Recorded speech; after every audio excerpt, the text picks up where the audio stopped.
अरे कब से कुंडली देखी जा रहा है, कुछ बताएगा भी? हाँ बेटे बताऊं ना, इसकी शादी का योग कब बनेगा? हर लड़के को रिजेक्ट कर देती है। इतनी देर में आलिया भी जॉगिंग से घर वापस आकर उनके साथ ही बैठ जाती है। अरे आशीष भाई आप, मुझे सुबह से ही लग रहा था कि कुछ अपशगुन होने वाला है। देखिए आप आ गए। मुझे तो उस लड़के के लिए अभी से बुरा लग रहा है जिसे तेरे लिए कुर्बान होना पड़ेगा, बेचारा। वैसे आप इतने बड़े ज्योतिषी बन गए लेकिन अभी तक कुंवारे हो, क्या बात है? ग्रह योग नहीं बना रहे या कुछ और बात है?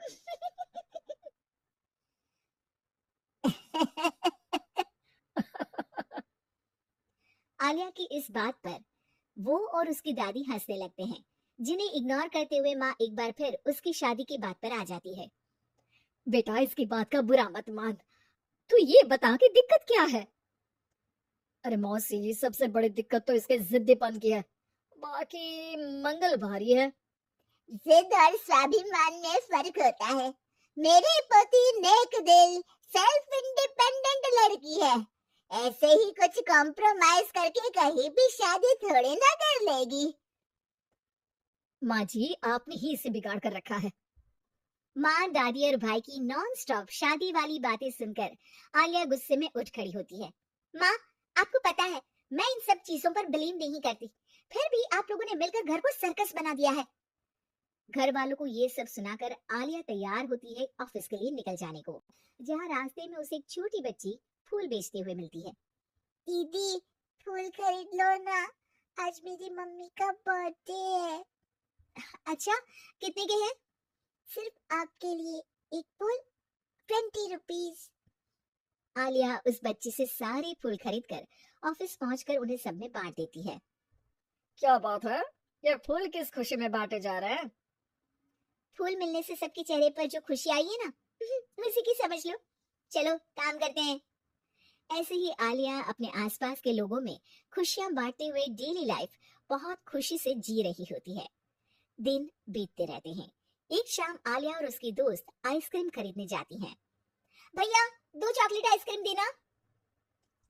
तुम्हारा चॉकलेट आइसक्रीम से प्यार मुझे आज तक समझ नहीं आया। आइसक्रीम लेकर आलिया की दोस्त तो वहां से चली जाती है, लेकिन जैसे ही आलिया जाने लगती है तभी एक जरूरतमंद बच्चा उसके पास आता है। दीदी आइसक्रीम खिला दो। आलिया बिना कुछ सोचे अपनी आइसक्रीम उसे दे देती है। ये सब देख वहीं खड़ा देव आलिया के पास आता है। आप उसे पैसे भी तो दे सकती थी। हाँ दे सकती थी, पर पैसे तो आगे उससे कोई दूसरा भी छीन सकता था, लेकिन इस आइसक्रीम को खाकर उसे जो खुशी मिलेगी ना वो कोई नहीं छीन पाएगा। Wow, deep thought. आज से मैं भी ऐसे सोचना शुरू करूंगा। वैसे मेरा नाम देव है। हेलो देव, मैं आलिया हूँ। और इस तरह दोनों बातें करते हुए साथ चलने लगते हैं, जिसके बाद धीरे धीरे दोनों की बातें और फिर मुलाकातों का सिलसिला शुरू हो जाता है। इसी तरह कुछ महीने बीत जाते हैं। अब दोनों एक दूसरे को पसंद करने लगते हैं। मेरी मम्मी को उनके सोशल वर्क के लिए सम्मानित किया गया है, तो आज फैमिली डिनर में तुम भी आ सकती हो। अगर तुम्हारी मम्मी की गिफ्ट के लिए तुम मेरे साथ शॉपिंग चलोगी तो जरूर आऊंगी। दोनों शॉपिंग पर जाते हैं और रात को आलिया देव की मम्मी के लिए सुंदर लाल साड़ी लेकर डिनर पर पहुंचती है, जहां गिफ्ट देने और थोड़ी बात करने के बाद सब डिनर करने बैठते हैं। आंटी आपको साड़ी कैसी लगी? "अ, ठीक है, मतलब मैं एक सोशल वर्कर हूँ तो ज्यादातर सोबर कपड़े ही पहनती हूँ। डोंट वरी, मम्मी किसी स्पेशल मौके पर ये साड़ी जरूर पहनेंगी। इसी तरह बातें आगे बढ़ती हैं और डिनर खत्म होने पर आलिया घर वापस आती है, जिसके बाद से ही वो देव के साथ बात करना बंद कर देती है। ऐसे ही कुछ दिन बीत जाते हैं, जिसमें देव बहुत बार उसे कॉल और मैसेजेस करता है, लेकिन आलिया किसी का जवाब नहीं देती। क्या हुआ? सब कुछ तो अच्छा चल रहा था, फिर तुमने देव से बात करनी क्यों बंद कर दी?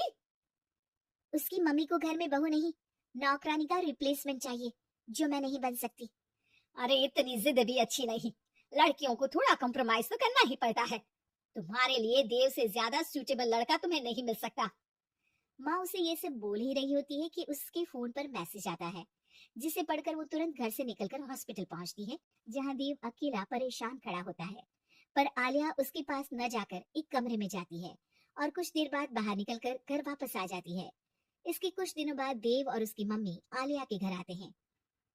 अगर तुम हॉस्पिटल आकर ब्लड डोनेट नहीं करती तो शायद आज मैं यहाँ सबके साथ नहीं होती। तुमने मेरी आंखें खोल दी। मैं आज तक हर काम करते हुए यही सोचती थी कि सोसाइटी क्या सोचेगी, लेकिन तुमने मुझे समझाया जो नेक होते हैं उन्हें किसी दिखावे की जरूरत नहीं, उनका काम ही सब कुछ है।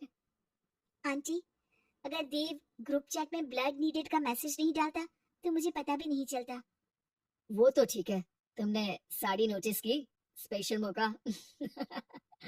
आलिया, मैं खाना बना लूंगा, घूमने जाने पर सारा सामान उठा लूंगा। प्लीज शादी के लिए हाँ बोल दो। अगर खाना दोनों मिलकर बनाए और घूमते हुए जब जो थके दूसरा उसे लाइफ लॉन्ग संभालने का वादा करे तो डील पक्की।